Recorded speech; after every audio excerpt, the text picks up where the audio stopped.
Hi friends, welcome to Cinema at its Best. Cinema at its Bestல இப்போ நான் பார்க்குறோம்னா birds of passage. இந்த திரைப்படம் வெளியான 2018. இது ஒரு கொலம்பியன் நாட்டு திரைப்படம்ங்க. திரைப்படம் டேரக்டர்ஸ் யார் சொல்லி பார்த்தீங்கன்னா Ciro Guerra and Cristina Gallego. இந்த திரைப்படம் screenwriters Maria Camila and Jacques Vidal. இந்த படத்தோட ஒரிஜினல் ஸ்டோரி யார் பார்த்தீங்கன்னா Ciro Guerra and Cristina Gallego. இந்த திரைப்படத்தில் நிறைய பேர் நடிச்சிருக்காங்க. அதில் வந்து பார்த்தீங்கன்னா கேர்மினா உர்சுலோவா பண்ணியிருக்காங்க அண்ட் ஜோஸ் அகோஸ்டா ரப்பாயட்டா பண்ணியிருக்காரு. சரி, பேட்ஸ் ஆஃப் பேசேஜ் என்ன கதை அப்படின்னு சொல்லி பார்ப்பாங்க. அதாவது வந்து 1960 80 நடக்கிற ஒரு கதைக்களம்ங்க. இது வந்து கொலம்பியாவில் இருக்கிற ஊஹுன்னு சொல்கிறாங்க. அதாவது வந்து அந்த ட்ரெடிஷனில் வாழ்கிற இது பார்த்தீங்கன்னா அந்த மொழி பேசுகிற மக்கள் அவங்களும் வந்து பார்த்திங்கன்னா ஒரு ட்ரெடிஷன் ஒன்று வச்சுருக்காங்க. அதாவது அந்த ட்ரெடிஷன் அவங்களோட கலாச்சாரம் அவங்களுடைய பண்பாடுன்னு ஒன்று இருக்குது.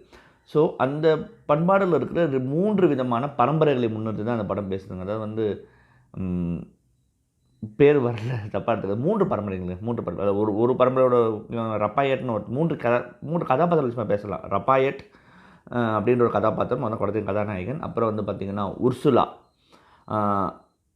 அவங்களோட பரம்பரை. அதுக்கப்புறம் வந்து ஹானிபால் அப்படின்னு ஒருத்தர் இருக்கார், அவங்களோட பரம்பரைங்க. இந்த 3 பரம்பரை இதில் மையப்படுத்தி தான் வந்து இந்த படமே வந்து இருக்குங்க. ஸோ இந்த படத்தில் என்னன்னு சொல்லி பார்த்தீங்கன்னா கதையாக பார்த்தோன்னா இது 3 பரம்பரை பற்றின ஒரு சினிமா. இப்போ கதையை நம்ம உள்ளே போவோம். கதையை என்னன்னு சொல்லி பார்த்தீங்கன்னா என்ன சொல்ல வராங்கன்னா, அதாவது ரப்பாயட் அப்படின்றவர் வந்து என்ன பண்ணுறாரு சொல்லி பார்த்தீங்கன்னா எப்படியோ உர்சுலாவோடைய அதாவது வந்து டாக்டரை வந்து கல்யாணம் பண்ணிக்க விருப்பப்படுறார். அதுக்கு அவர் எடுக்கிற முயற்சியில் வந்து பார்த்தீங்கன்னா வந்து அவங்க வந்து ஒரு போட்டி நடக்குது. இந்த மாதிரி பண்ணால் நீங்கள் வந்து கல்யாணம் பண்ணிக்க முடியும் அப்படின்ற ஒரு போட்டி ஒன்று நடக்குது. அதாவது வந்து கல்ச்சர் ஒட்டியே இருக்கும். அந்த போட்டியில் அவர் ஜெயிப்பார். பட் என்னென்னா இந்த இடத்துல என்னன்னு சொல்லி பார்த்தீங்கன்னா அவருங்க வந்து பார்த்திங்கன்னா வரதட்சணை கொடுத்து தான் பொண்ணை கட்டிட்டு போனாங்க. ஸோ வரதட்சணையை அவங்க கேட்குற சில விஷயங்களை கொடுக்கறதுக்காக அவர் எடுக்கிற முயற்சி. அவர் என்ன பண்ணுவார் சொல்லி பார்த்தீங்கன்னா கஞ்சா கடத்த போடுவாருங்க. அதாவது வந்து ஃபாரினர்ஸுக்கு வந்து கஞ்சாவை கடத்தி கொடுக்குது. அந்த கஞ்சா எங்கே கிடைக்குது அப்படின்னு சொல்லி பார்த்தீங்கன்னா அவருடைய சொந்தமான ஆனிபால் அவர் தோட்டத்துலேருந்தே வந்து இது கிடைக்குதுங்க. ஸோ அங்கே போய் அவர்கிட்ட இருந்து இவர் வாங்கிட்டு வந்து இவங்ககிட்ட கொடுத்து ஸோ வந்து அதன் மூலிமா அவங்க கேட்ட வந்து வரதட்சணை கொடுத்து அவங்கள வந்து கல்யாணம் பண்ணி வந்துடுறாரு. இப்போ இதில் என்ன வந்து இதுக்கு வந்து ஹெல்ப்ஃபுல்லாக அவங்களோட ஃப்ரெண்டு இருக்கார், கதாநாயகர் ஃப்ரெண்டு இருக்கார். அவர் வந்து பார்த்திங்கன்னா ஹலின்ஜா அப்படின்னு சொல்கிறாங்க. அவங்கள வந்து இவங்க ஏற்றுக்க மாட்டுறாங்க அது ஜாதியின் ரீதியாக. இவங்க அதாவது மாமியார் வந்து. ஸோ இந்த கதையே பார்த்திங்கன்னா இதில் என்னென்ன விஷயங்கள் இருக்குது பார்த்திங்கன்னா இப்படி வளர்கிற ஒரு இடத்துல வந்து அவர் கல்யாணம் பண்ணிட்டு வந்துடுறாரு. அப்புறமா தான் வளர்ச்சியை நோக்கி போகும்போது என்னென்ன இன்னல்களை இந்த மொத்த குடும்பங்களும் ஃபேஸ் பண்ண வேண்டியிருக்கு. கலாச்சாரத்தை தாண்டி அவர்கள் இன்றைக்கி இருக்கிற மாடர்ன் டேயில் பணத்தை நோக்கி வரும்போது ஒரு குடும்பம் எப்படி அழிஞ்சு போகுது அப்படின்னு தான் வந்து இந்த ஒட்டுமொத்த படம் கதமே பேசுதுங்க. சரி, இது பியூட்டியே என்ன அப்படின்னு சொல்லி பார்த்தீங்கன்னா இந்த மாதிரி ஒரு கலாச்சாரத்தை வந்து நம்ம வந்து எங்கேயுமே மேக்ஸிமம் பார்த்துருக்க முடியாது. இது வந்து கொலம்பியாவில் வந்து ரொம்ப வருடங்களாக இருக்கிற ஒரு கிளான்ஸ் பேஸ் பண்ணின ஒரு படம் தான். அதை வந்து இந்த கதைக்குள்ள அதாவது வந்து இதுக்குள்ள படமாக எடுத்திருக்காங்க பார்த்தீங்களா, அதுக்கு தான் முதல் பாராட்டுகள் நம்ம சொல்லணும். சிரோகோரையாவோட படங்கள் உங்களுக்கு வந்து நினைவுபடுத்தணும்னா எம்ப்ரேஸ் ஆஃப் த செர்பெட் நீங்கள் கண்டிப்பாக பார்த்துருப்பீங்க. அவர் தான் படத்தின் இயக்குனர். அதே மாதிரி வந்து பார்த்திங்கன்னா இந்த வின்ஸ் ஜேர்னின்னு ஒரு படம் இருக்குது. அதே மாதிரி வந்து நான் இன்னொரு படமும் பார்த்த படத்தை பேர் மறந்து 2006 ஒரு படம் வந்தது. அவர் வந்து ஒருத்தர் தூக்கிட்டே போவாங்க நடந்தது, அது நான் பேர் மறந்து. ஸோ அவர் வந்து ஒரு புகழ்பெற்ற ஒரு இயக்குனர் தான். ஸோ அவரோட ஃப்ரெண்டும் சேர்ந்து படம் பண்ணியிருக்காங்க.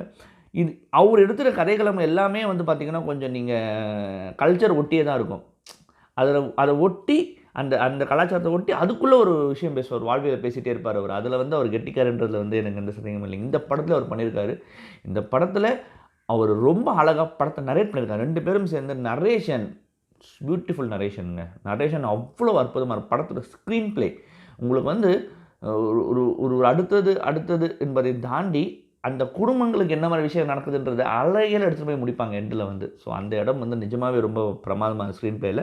அப்புறம் இந்த படத்தில் நிறைய பேர் நடிச்சிருந்தாலும் ரொம்ப முக்கியமாக கார்மினா உர்சுலா, அதாவது வந்து படத்தில் வந்து கதாநாயகனின் மாமியாராக நடித்தவங்களோட நடிப்பு ரொம்ப அற்புதமாக இருந்தது அப்படின்னு சொல்லலாம். அதே மாதிரி வந்து ஜோஸ் அகோஸ்டாவை நல்லா பண்ணியிருந்தார்.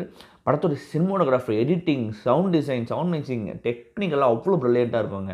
ஏன்னா படத்தில் உங்களுக்கு 5.1 படம் இந்த படம் கிடச்சதுன்னா கண்டிப்பாக பாருங்கள். அவ்வளோ வந்து உங்களுக்கு 5.1 ஹோம் தேட்டரில் பார்க்கும்போது உங்களுக்கு அவ்வளோ ஃபீல் கொடுத்தது இந்த படத்தில் வந்து பார்த்திங்கன்னா. ஏன்னா காற்று, அந்த மலை, அந்த சின்ன இன்செக்ட்ஸ் போகிற அந்த சின்ன விஷயங்களுக்கு வந்து அவ்வளோ வந்து சவுண்ட் டிசைன் மெனக்கெட்டு பண்ணியிருக்காங்க.